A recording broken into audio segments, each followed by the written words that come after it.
السلام علیکم ورحمۃ اللہ وبرکاتہ۔ محترم سامعین کرام، سیرت النبی صلی اللہ علیہ وسلم کا یہ نواں حصہ ہے۔ اس حصے میں ہم آپ کو بتائیں گے کہ مشرکین نے آپ صلی اللہ علیہ وسلم کو دعوت و تبلیغ سے باز رکھنے کے لیے کس طرح کی سودے بازی کرنے کی کوشش کی، اور ساتھ ساتھ یہ بھی بتایا جائے گا کہ ابو طالب نے آپ صلی اللہ علیہ وسلم کی جان کے متعلق جب زیادہ خطرہ محسوس کیا تو ابو طالب نے کیا کیا، اور اس حصے میں یہ بھی بتانے کی کوشش کی جائے گی کہ مشرکین نے بنی ہاشم اور بنی مطلب کا مکمل بائیکاٹ کیوں اور کیسے کیا۔ شعب ابی طالب کے حالات بھی بتائے جائیں گے انشاءاللہ۔ محترم سامعین، بطل جلیل یعنی حضرت حمزہ بن عبد المطلب اور حضرت عمر بن خطاب رضی اللہ عنہما کے مسلمان ہو جانے کے بعد ظلم و طغیان کے بادل چھٹنا شروع ہو گئے، اور مسلمانوں کو جور و ستم کا تختہ مشق بنانے کے لیے مشرکین پر جو بدمستی چھائی تھی اس کی جگہ سوجھ بوجھ نے لینی شروع کی۔ چنانچہ مشرکین نے یہ کوشش کی کہ اس دعوت سے نبی کریم صلی اللہ علیہ وسلم کا جو منشا اور مقصود ہو سکتا ہے اسے فراواں مقدار میں فراہم کرنے کی کوشش کر کے آپ کو آپ کی دعوت و تبلیغ سے باز رکھنے کے لیے سودے بازی کی جائے، لیکن ان غریبوں کو پتہ نہ تھا کہ وہ پوری کائنات جس پر سورج طلوع ہوتا ہے آپ کی دعوت کے مقابل پرے کاہ کی حیثیت بھی نہیں رکھتی، اس لیے انہیں اپنے اس منصوبے میں ناکام و نامراد ہونا پڑا۔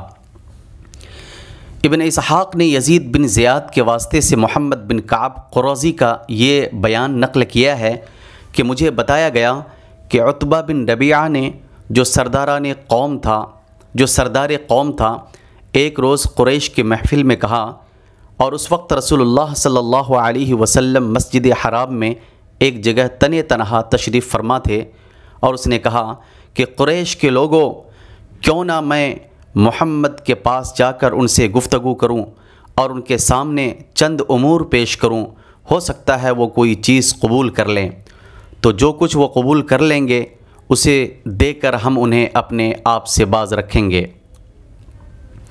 یہ اس وقت کی بات ہے جب حضرت حمزہ رضی اللہ عنہ مسلمان ہو چکے تھے، اور مشرکین نے یہ دیکھ لیا تھا کہ مسلمانوں کی تعداد برابر بڑھتی ہی جا رہی ہے۔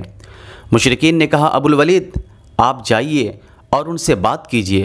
اس کے بعد عتبہ اٹھا اور رسول اللہ صلی اللہ علیہ وسلم کے پاس جا کر بیٹھ گیا، پھر بولا، بھتیجے ہماری قوم میں تمہارا جو مرتبہ و مقام ہے اور جو بلند پایا نسب ہے وہ تمہیں معلوم ہی ہے، اور اب تم اپنی قوم میں ایک بڑا معاملہ لے کر آئے ہو جس کی وجہ سے تم نے ان کی جماعت میں تفرقہ ڈال دیا، ان کی عقلوں کو حماقت سے دوچار قرار دیا، ان کے معبودوں اور ان کے دین کی عیب چینی کی، اور ان کے جو آباء و اجداد گزر چکے ہیں انہیں کافر ٹھہرایا۔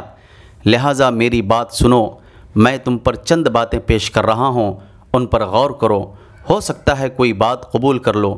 رسول اللہ صلی اللہ علیہ وسلم نے فرمایا، ابو الولید کہو، میں سنوں گا۔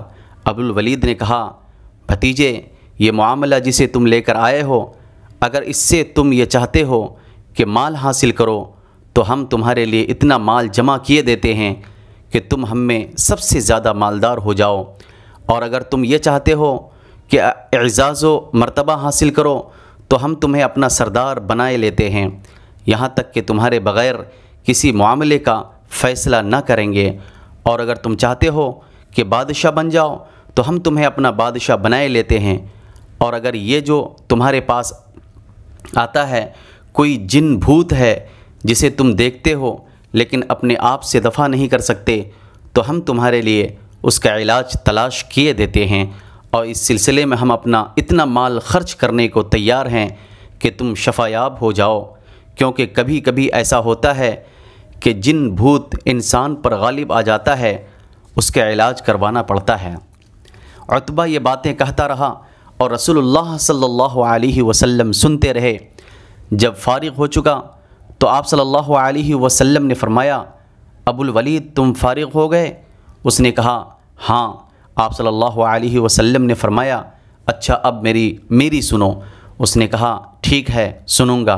آپ نے فرمایا اعوذ باللہ من الشیطان الرجیم بسم اللہ الرحمن الرحیم حامیم تنزیل من الرحمن الرحیم کتاب فصلت آیاته قرآنا عربیا لقوم یعلمون بشیرا ونذیرا فأعرض أكثرهم فهم لا يسمعون وقالوا قلوبنا في أكنة مما تدعونا إليه۔ سورہ حامیم سجدہ 1 تا 5۔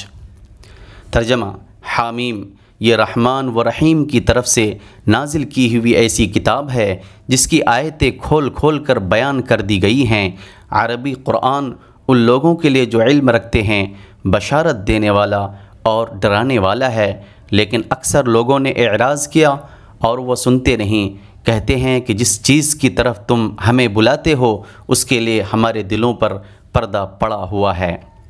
رسول اللہ صلی اللہ علیہ وسلم آگے بڑھتے جا رہے تھے اور عتبہ اپنے دونوں ہاتھ پیچھے زمین پر ٹیکے چپ چاپ سنتا جا رہا تھا۔ جب آپ صلی اللہ علیہ وسلم سجدے کی آیت پر پہنچے تو آپ نے سجدہ کیا، پھر فرمایا ابو الولید تمہیں جو کچھ سننا تھا سن چکے، اب تم جانو اور تمہارا کام جانے۔ عتبہ اٹھا اور سیدھا اپنے ساتھیوں کے پاس آیا۔ اسے آتا دیکھ کر مشرکین نے آپس میں ایک دوسرے سے کہا خدا کی قسم ابو الولید تمہارے پاس وہ چہرہ لے کر نہیں آ رہا ہے جو چہرہ لے کر گیا تھا۔ پھر جب ابو الولید آ کر بیٹھ گیا تو لوگوں نے پوچھا ابو الولید کیا خبر ہے؟ اس نے کہا خبر یہ ہے کہ میں نے ایک ایسا کلام سنا ہے کہ ویسا کلام واللہ میں نے کبھی نہیں سنا۔ خدا کی قسم وہ نہ شعر ہے نہ جادو نہ کہانت۔ قریش کے لوگوں میری بات مانو اور اس معاملے کو مجھ پر چھوڑ دو۔ میری رائے یہ ہے کہ اس شخص کو اس کے حال پر چھوڑ کر الگ تھلگ بیٹھ رہو۔ خدا کی قسم میں نے اس کا جو قول سنا ہے اس سے کوئی زبردست واقعہ رونما ہو کر رہے گا۔ پھر اگر اس شخص کو عرب نے مار ڈالا تو تمہارا کام دوسروں کے ذریعے انجام پا چکا رہے گا، اور اگر یہ شخص عرب پر غالب آ گیا تو اس کی بادشاہت تمہاری بادشاہت اور اس کی عزت تمہاری عزت ہوگی، اور اس کا وجود سب سے بڑھ کر تمہارے لیے سعادت کا باعث ہوگا۔ لوگوں نے کہا ابو الولید خدا کی قسم تم پر بھی اس کی زبان کا جادو چل گیا۔ عتبہ نے کہا اس شخص کے بارے میں میری رائے یہی ہے، اب تمہیں جو ٹھیک معلوم ہو کرو۔ ایک دوسری روایت میں یہ مذکور ہے کہ نبی کریم صلی اللہ علیہ وسلم نے جب تلاوت شروع کی تو عتبہ چپ چاپ سنتا رہا۔ جب آپ صلی اللہ علیہ وسلم اللہ تبارک و تعالی کے اس قول پر پہنچے فَإِنْ أَعْرَضُوا فَقُلْ أَنذَرْتُكُمْ صَاعِقَةً مِثْلَ صَاعِقَةِ عَادٍ وَثَمُودَ، پس اگر وہ روگردانی کریں تو تم کہہ دو کہ میں تمہیں عاد و ثمود کی کڑک جیسی ایک کڑک کے خطرے سے آگاہ کر رہا ہوں۔ تو عتبہ تھرا کر کھڑا ہو گیا اور یہ کہتے ہوئے اپنا ہاتھ رسول اللہ صلی اللہ علیہ وسلم کے منہ پر رکھ دیا کہ میں آپ کو اللہ کا اور قرابت کا واسطہ دیتا ہوں کہ ایسا نہ کریں۔ اسے خطرہ تھا کہ کہیں یہ ڈراوا آن نہ پڑے۔ اس کے بعد وہ قوم کے پاس گیا اور یہ مذکورہ گفتگو شروع کی۔ محترم سامعین کرام، حالات کی رفتار بدل چکی تھی، گرد و پیش کے ماحول میں فرق آ چکا تھا، لیکن ابو طالب کے اندیشے برقرار تھے۔ انہیں مشرکین کی طرف سے اپنے بھتیجے کے متعلق برابر خطرہ محسوس ہو رہا تھا۔ وہ پچھلے واقعات پر برابر غور کر رہے تھے۔ مشرکین نے انہیں مقابلہ آرائی کی دھمکی دی تھی، پھر ان کے بھتیجے کو عمارہ بن ولید کے عوض حاصل کر کے قتل کرنے کے لیے سودے بازی کی کوشش کی تھی۔ ابو جہل ایک بھاری پتھر لے کر ان کے بھتیجے کا سر کچلنے اٹھا تھا۔ عقبہ بن ابی معیط نے چادر لپیٹ کر گلا گھونٹنے اور مار ڈالنے کی کوشش کی تھی۔ خطاب کا بیٹا تلوار لے کر ان کا کام تمام کرنے نکلا تھا۔ ابو طالب ان واقعات پر غور کرتے تو انہیں ایک ایسے سنگین خطرے کی بو محسوس ہوتی جس سے ان کا دل کانپ اٹھتا۔ انہیں یقین ہو چکا تھا کہ مشرکین ان کا عہد توڑنے اور ان کے بھتیجے کو قتل کرنے کا تہیہ کر چکے ہیں، اور ان حالات میں خدا نخواستہ اگر کوئی مشرک اچانک آپ صلی اللہ علیہ وسلم پر ٹوٹ پڑا تو حمزہ یا عمر یا اور کوئی شخص کیا کام دے سکے گا؟ ابو طالب کے نزدیک یہ بات یقینی تھی، وہ اور بہرحال صحیح بھی تھی، کیونکہ مشرکین اعلانیہ رسول اللہ صلی اللہ علیہ وسلم کے قتل کا فیصلہ کر چکے تھے، اور ان کے اسی فیصلے کی طرف اللہ تبارک و تعالیٰ کے اس قول میں اشارہ ہے، ام ابرموا امرا فإنا مبرمون، اگر انہوں نے ایک بات کا تہیہ کر رکھا ہے تو ہم بھی تہیہ کیے ہوئے ہیں۔ اب سوال یہ تھا کہ ان حالات میں ابو طالب کو کیا کرنا چاہیے۔ انہوں نے جب دیکھا کہ قریش ہر جانب سے ان کے بھتیجے کی مخالفت پر تل پڑے ہیں تو انہوں نے اپنے جد اعلیٰ عبد مناف کے 2 صاحبزادوں ہاشم اور مطلب سے وجود میں آنے والے خاندانوں کو جمع کیا اور انہیں دعوت دی کہ اب تک وہ اپنے بھتیجے کی حفاظت و حمایت کا جو کام تنہا انجام دیتے رہے ہیں اب اسے سب مل کر انجام دیں۔ ابو طالب کی یہ بات عربی حمیت کے پیش نظر ان دونوں خاندانوں کے سارے مسلم اور کافر افراد نے قبول کی، البتہ صرف ابو طالب کا بھائی ابو لہب ایک ایسا فرد تھا جس نے اسے منظور نہ کیا اور سارے خاندان سے الگ ہو کر مشرکین قریش سے جا ملا اور ان کا ساتھ دیا۔ محترم سامعین، صرف 4 ہفتے یا اس سے بھی کم مدت میں مشرکین کو 4 بڑے بڑے دھچکے لگ چکے تھے، یعنی حضرت حمزہ نے اسلام قبول کیا، پھر حضرت عمر مسلمان ہوئے، پھر محمد صلی اللہ علیہ وسلم نے ان کی پیشکش یا سودے بازی مسترد کی، پھر قبیلہ بنی ہاشم و بنی مطلب کے سارے ہی مسلم و کافر افراد نے ایک ہو کر نبی کریم صلی اللہ علیہ وسلم کی حفاظت کا عہد و پیمان کیا۔ اس سے مشرکین چکرا گئے، اور انہیں چکرانا ہی چاہیے تھا، کیونکہ ان کی سمجھ میں آ گیا کہ اگر انہوں نے نبی کریم صلی اللہ علیہ وسلم کے قتل کا اقدام کیا تو آپ صلی اللہ علیہ وسلم کی حفاظت میں مکے کی وادی مشرکین کے خون سے لالازار ہو جائے گی، بلکہ ممکن ہے ان کا مکمل صفایا ہی ہو جائے گا۔ اس لیے انہوں نے قتل کا منصوبہ چھوڑ کر ظلم کی ایک اور راہ تجویز کی جو ان کی اب تک کی تمام ظالمانہ کارروائیوں سے زیادہ سنگین تھی۔ اس تجویز کے مطابق مشرکین وادی محصب میں خیف بنی کنانہ کے اندر جمع ہوئے اور آپس میں بنی ہاشم اور بنی مطلب کے خلاف یہ عہد و پیمان کیا کہ نہ ان سے شادی بیاہ کریں گے، نہ خرید و فروخت کریں گے، نہ ان کے ساتھ اٹھیں گے بیٹھیں گے، نہ ان سے میل جول رکھیں گے، نہ ان کے گھروں میں جائیں گے، نہ ان سے بات چیت کریں گے، جب تک کہ وہ رسول اللہ صلی اللہ علیہ وسلم کو قتل کرنے کے لیے ان کے حوالے نہ کر دیں۔ مشرکین نے اس بائیکاٹ کی دستاویز کے طور پر ایک صحیفہ لکھا جس میں اس بات کا عہد و پیمان کیا گیا تھا کہ وہ بنی ہاشم کی طرف سے کبھی بھی کسی صلح کی پیشکش قبول نہ کریں گے، نہ ان کے ساتھ کسی طرح کی مروت برتیں گے جب تک کہ وہ رسول اللہ صلی اللہ علیہ وسلم کو قتل کرنے کے لیے مشرکین کے حوالے نہ کر دیں۔ ابن قیم کہتے ہیں کہ کہا جاتا ہے کہ یہ صحیفہ منصور بن عکرمہ بن عامر بن ہاشم نے لکھا تھا اور بعض کے نزدیک نضر بن حارث نے لکھا تھا، لیکن صحیح بات یہ ہے کہ لکھنے والا بغیظ بن عامر بن ہاشم تھا۔ رسول اللہ صلی اللہ علیہ وسلم نے اس پر بد دعا کی اور اس کا ہاتھ شل ہو گیا۔ بہرحال یہ عہد و پیمان طے پا گیا اور صحیفہ خانہ کعبہ کے اندر لٹکا دیا گیا۔ اس کے نتیجے میں ابو لہب کے سوا بنی ہاشم اور بنی مطلب کے سارے افراد خواہ مسلمان رہے ہوں یا کافر سمٹا کر شعب ابی طالب میں محبوس ہو گئے، مقید ہو گئے۔ یہ نبی کریم صلی اللہ علیہ وسلم کی بعثت کے 7ویں سال محرم کی چاند رات کا واقعہ ہے۔ اس بائیکاٹ کے نتیجے میں حالات نہایت سنگین ہو گئے۔ غلے اور سامان خرد و نوش کی آمد بند ہو گئی، کیونکہ مکے میں جو غلہ یا فرد فروختنی کیونکہ مکے میں جو غلہ یا فروختنی سامان آتا تھا اسے مشرکین لپک کر خرید لیتے تھے، اس لیے محصورین کی حالت نہایت پتلی ہو گئی، انہیں پتے اور چمڑے کھانے پڑے۔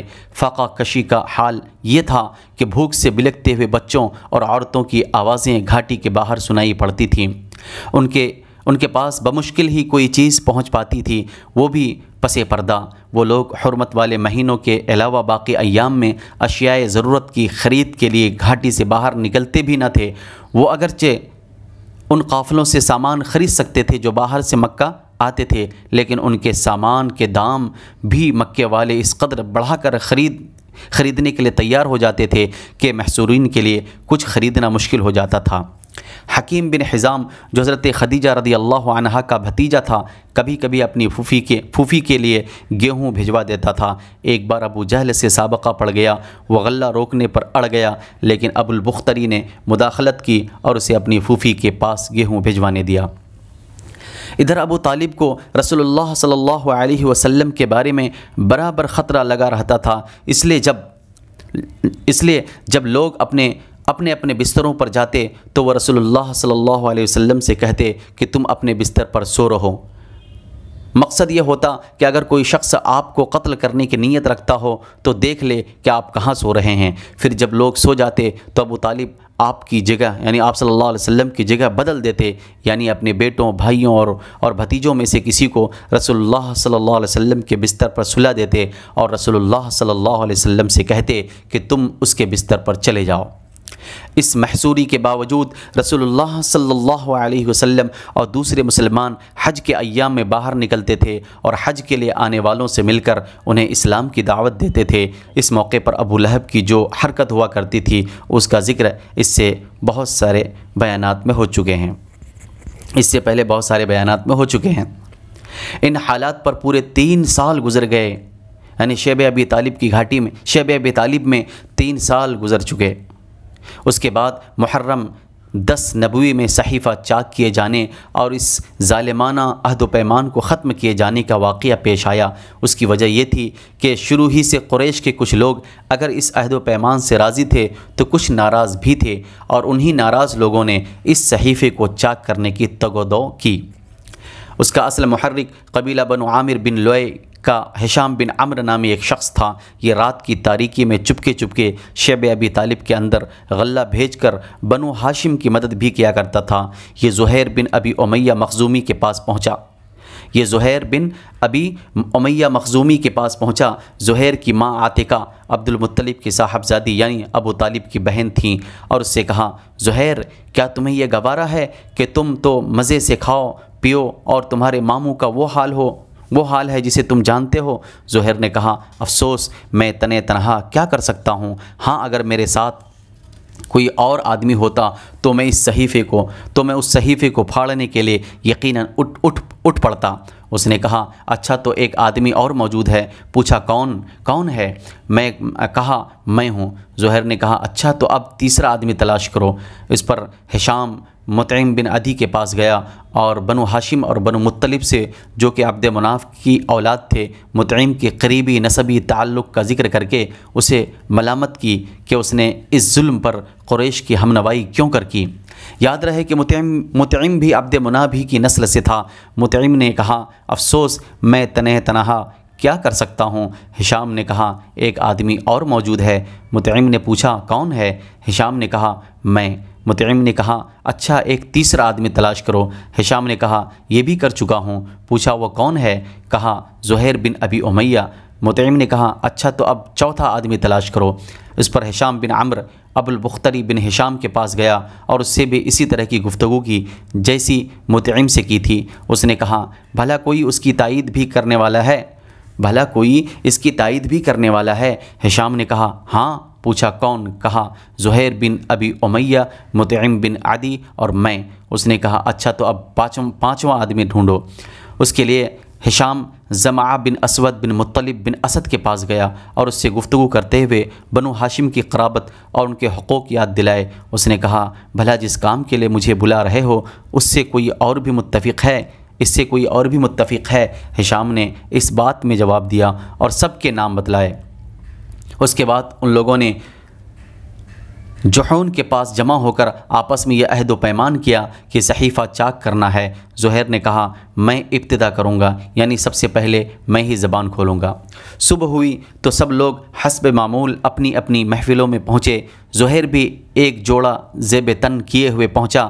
پہلے بیت اللہ کے ساتھ چکر لگائے، پھر لوگوں سے مخاطب ہو کر بولا مکے والو، کیا ہم کھانا کھائیں، کپڑے پہنیں اور بنو ہاشم تباہ و برباد ہوں، نہ ان کے ہاتھ کچھ بیچا جائے نہ ان سے کچھ خریدا جائے؟ خدا کی قسم میں بیٹھ نہیں سکتا یہاں تک کہ اس ظالمانہ اور قرابت شکن صحیفے کو چاک کر دیا جائے۔ ابو جہل جو مسجد حرام کے ایک گوشے میں موجود تھا بولا تم غلط کہتے ہو، خدا کی قسم اسے پھاڑا نہیں جا سکتا۔ اس پر زمعہ بن اسود نے کہا بخدا تم زیادہ غلط کہتے ہو، جب یہ صحیفہ لکھا گیا تھا تب بھی ہم اس سے راضی نہ تھے۔ اس پر ابو البختری نے گرہ لگائی زمعہ ٹھیک کہہ رہا ہے، اس میں جو کچھ لکھا گیا ہے اس سے نہ ہم راضی ہیں نہ اسے ماننے کو تیار ہیں۔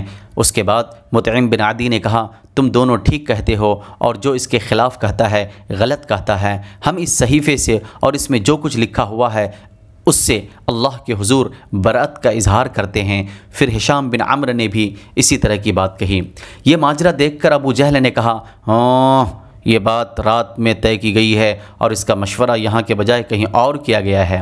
اس دوران ابو طالب بھی حرم پاک کے گوشے میں موجود تھے۔ ان کے آنے کی وجہ یہ تھی کہ اللہ تبارک و تعالی نے رسول اللہ صلی اللہ علیہ وسلم کو اس صحیفے کے بارے میں یہ خبر دی تھی کہ اس پر اللہ تبارک و تعالی نے کیڑے بھیج دیے ہیں جنہوں نے ظلم و ستم اور قرابت شکنی کی ساری باتیں چٹ کر دی ہیں اور صرف اللہ عز و جل کا ذکر باقی چھوڑا ہے۔ پھر نبی کریم صلی اللہ علیہ وسلم نے اپنے چچا کو یہ بات بتائی تو وہ قریش سے یہ کہنے آئے تھے کہ ان کے بھتیجے نے انہیں یہ اور یہ خبر دی ہے، اگر وہ جھوٹا ثابت ہوا تو ہم تمہارے اور اس کے درمیان سے ہٹ جائیں گے اور تمہارا جو جی چاہے کرنا، لیکن اگر وہ سچا ثابت ہوا تو تمہیں ہمارے بائیکاٹ اور ظلم سے باز آنا ہوگا۔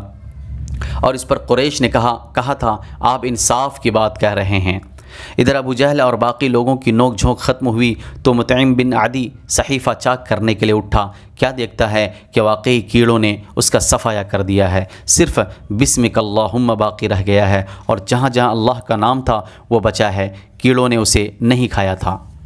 اس کے بعد صحیفہ چاک ہو گیا۔ رسول اللہ صلی اللہ علیہ وسلم اور بقیہ تمام حضرات شیب ابی طالب سے نکل آئے اور مشرکین نے آپ صلی اللہ علیہ وسلم کی نبوت کی ایک عظیم الشان نشانی دیکھی، لیکن ان کا رویہ وہی رہا جس کا ذکر اس آیت میں ہے وَإِن يَرَوْا آيَةً يُعْرِضُوا وَيَقُولُوا سِحْرٌ مُسْتَمِرٌ، اگر وہ کوئی نشانی دیکھتے ہیں تو رخ پھیر لیتے ہیں اور کہتے ہیں کہ یہ تو چلتا پھرتا جادو ہے۔ چنانچہ مشرکین نے اس نشانی سے بھی رخ پھیر لیا اور اپنے کفر کی راہ میں چند قدم اور آگے بڑھ گئے۔ وآخر دعوانا ان الحمد للہ رب العالمین۔ السلام علیکم ورحمۃ اللہ وبرکاتہ۔